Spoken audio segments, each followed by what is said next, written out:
Good morning, I'm Eddie Kilroy. It was a disaster of a day for the Ohio State Buckeyes.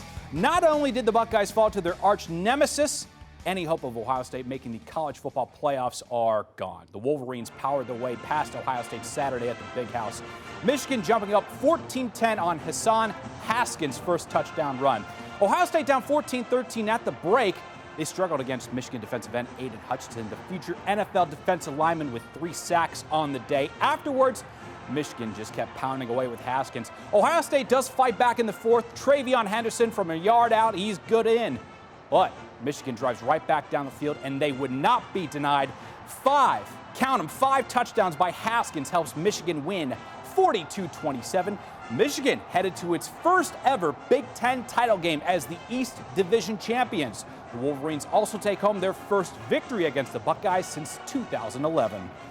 You feel like they control the game when that happens. You know, they just stayed on schedule the whole time, and that was the recipe I'm sure they had to win the game. And, you know, we weren't able to stop that. And that's really very disappointing, especially when you know they're going to do it. So, you know, got to take a hard look and figure out why that was. I felt like we made the corrections at halftime, came out, stopped the run, hit some big plays on us, which is just disappointing. I mean, just really just I felt like the corrections were made. This is the biggest game of the year. Ain't no really words to explain, like, the feeling. I know I have, Cody has, our team. I mean, you spend so much time focused on these guys. And at the end of the day, I mean, sometimes you win, sometimes you lose. And since the Buckeyes lost, Governor Mike DeWine also lost his friendly wager with Michigan Governor Gretchen Whitmer. The two put a variety of sweets on the line, so it looks like Governor Whitmer is getting a pretty nice gift basket with cream puffs, Buckeyes, Mally's chocolates, and Graeter's ice cream.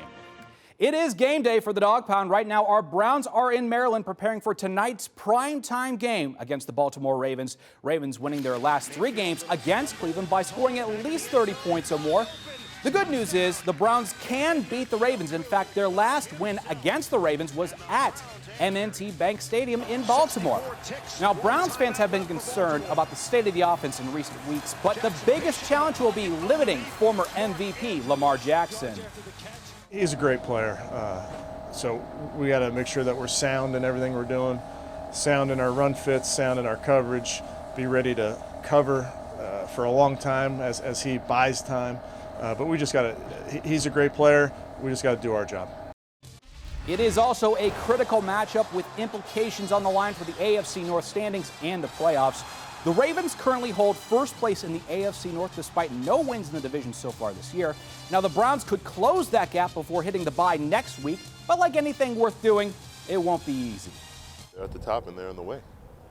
And we're trying to go through the playoffs, and right now we got to go through them. So that's how we're looking at it.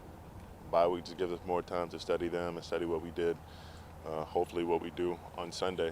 So see what we can put on tape and then learn from that, have an even better performance next time out. Before you watch Sunday Night Football with the Browns and Ravens, check out John Telich and PJ Ziegler on Orange and Brown Countdown. That's today at 11 a.m. only on Fox 8. On the basketball court, the Cavaliers snapped a 5-game losing streak before their next road trip. The Cavs welcomed the Orlando Magic to Rocket Mortgage Fieldhouse Saturday night. Now, star rookie Evan Mobley returned to the lineup after missing 4 games with an elbow injury, but it was the star of the game, Darius Garland, that led the way. Second quarter, he gets the hoop and the harm off the turnover. Then later in the third, we have a scramble for the ball. Garland grabs it, and he was like, I'll just let it fly. That's fine. The triple's good, as Garland will finish with 26 points. The good times then continued for the Wine and Gold later on with Jaron Allen getting the feed down low. He'll finish with a one-handed jam and the foul. Allen grabbing a double-double, 19 points, 11 rebounds. Cavs roll 105-92. Cleveland is back on the road for a Monday night game against the Dallas Mavericks. Tip-off set for 8:30. And that's a look at your sports. For more stories and headlines on the Browns, Cavs, and more, check out fox8.com. Thanks for watching, and go Browns.